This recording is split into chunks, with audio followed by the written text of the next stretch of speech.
అన్న వాల్యూమ్ తగ్గించమ్మా, కొంచెం వాల్యూమ్ తగ్గించమా.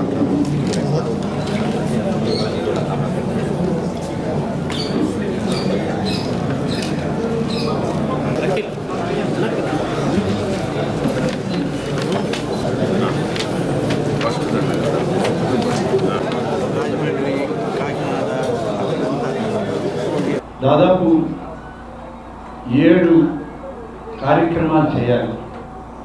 7 కార్యక్రమాలు కూడా ఆలయ ప్రాంగణంలో ఉన్న శ్రీ ప్రసన్న లక్ష్మీ అమ్మవారి సమేత గోవిందరాజస్వామి దేవస్థానం పునర్నిర్మాణానికి 2,40,00,000 రూపాయలు అవసరం అవుతుందని చెప్పి అంచనాలు వేశారు.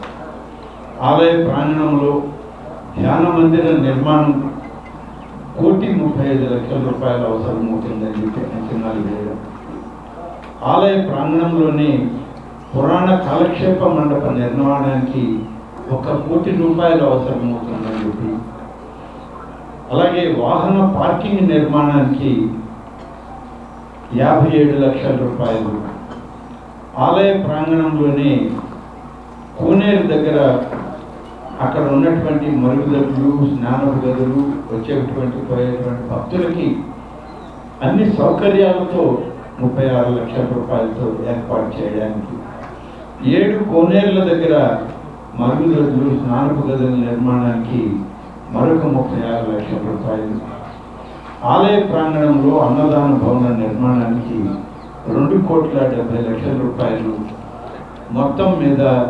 8,74,00,000 రూపాయలు కావాలని ప్రతిపాదించడం జరిగింది. చాలా దీని మీద విశ్లేషించుకున్నాం.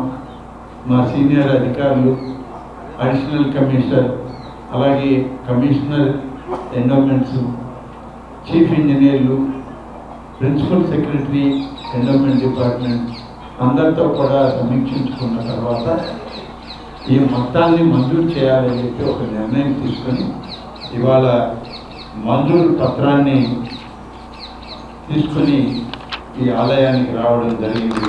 8,74,00,000 రూపాయలతో ఈ యొక్క ఆలయానికి మంజూరు ఇచ్చాం. ఈ నిధులు మొత్తం దేవాదాయ శాఖ నుంచి విడుదల చేస్తాం. వీటన్నింటినీ కూడా ఈరోజు ఈ జీవో ద్వారా ప్రభుత్వం నిధులు ఇస్తుంది. దీన్ని చైర్మన్ గారికి, గిరిధర్ రెడ్డి గారి ద్వారా వారికి అందజేయడం జరుగుతుంది.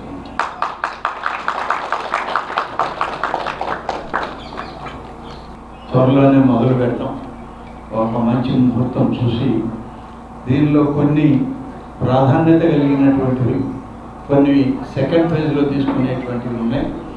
ప్రాధాన్యత కలిగినటువంటి ఆలయాలు కానీ వీటన్నిటినీ మొదటి విడతగా పిలుస్తాం. రెండో విడతలో ఒక 6 మాసాల్లోనే రెండో విడత పనులు కూడా ప్రారంభించి మొత్తం మీద 1.5 సంవత్సరంలో ఈ పనులన్నీ కూడా పూర్తి చేసి ఈ దేవాలయానికి సంబంధించి దాదాపుగా 1,170 ఎకరాల భూమి ఉంది స్థిరాస్తి కింద. ములిముడి గ్రామంలో కానీ, దేవరపాలెం గ్రామంలో కానీ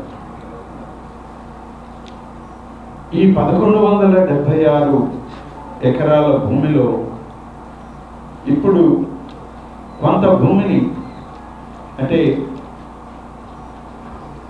సోలార్ పవర్ ప్రాజెక్ట్ అవసరం కొంత భూమి మున్సిపల్ కార్పొరేషన్, ఇటీవల పురపాలక శాఖ మంత్రిగా నారాయణ గారు, నేను, మా మేయర్ గారు రూప్ కుమార్ యాదవ్ గారు, గిరిధర్ రెడ్డి గారు, మేమందరం కొన్ని ఈ ఆలయం గురించి సమీక్ష చేసేటప్పుడు సోలార్ ప్రాజెక్టు ఏర్పాటు చేయాలి నెల్లూరు నగరానికి. సోలార్ విద్యుత్తు ద్వారా కొంత ఆర్థికంగా నగర ఆర్థిక పరిస్థితులను మెరుగుపరుచుకోవాలి, ఆ విద్యుత్తుని మేము సరఫరా చేసుకోవాలని చెప్పి మేయర్ గారు కోరితే దగ్గరలో 100 ఎకరాలు కావాలి అని అడిగారు. వేదగిరి లక్ష్మీనరసింహస్వామి కొండలు ఉన్నాయి, కొండతో సహా మనకి భూములు ఉన్నాయి కదా, సోలార్ పవర్ని తీసుకోవడానికి కొండలపైన అయినా సరే సోలార్ పవర్ ప్రాజెక్ట్ పెట్టొచ్చేమో, అధ్యయనం చేయండి అని చెప్పి నేను మా మేయర్ గారికి కూడా సూచించాం. మన మినిస్టర్ నారాయణ గారు కూడా వాళ్ళ సలహా ఇచ్చారు. తర్వాత కమిషనర్ గారు, వాళ్ళ కార్పొరేషన్ ఎస్సీ గారు అందరూ దీనికి సంబంధించినటువంటి టెక్నికల్ ఎక్స్పర్ట్స్ తోటి సాంకేతిక నిపుణులతో మాట్లాడితే దానికి ఈ భూమి సరిపోతుందని చెప్పి వాళ్ళు చెప్పడం జరిగింది. అందుకని వాళ్ళు ఇవాళ కార్పొరేషన్కి 100 ఎకరాల భూమిని మాకు ఇవ్వండి, మేము సోలార్ ప్లాంట్ పెడతామని చెప్పి వాళ్ళు అడుగుతూ ఉన్నటువంటి పరిస్థితి. దీని మీద ఇవ్వడానికి మరి ప్రభుత్వ పరంగా ఎన్ఓసి ఇవ్వాలి. ఇది కూడా ఆలయానికి ఆదాయం వచ్చేటువంటి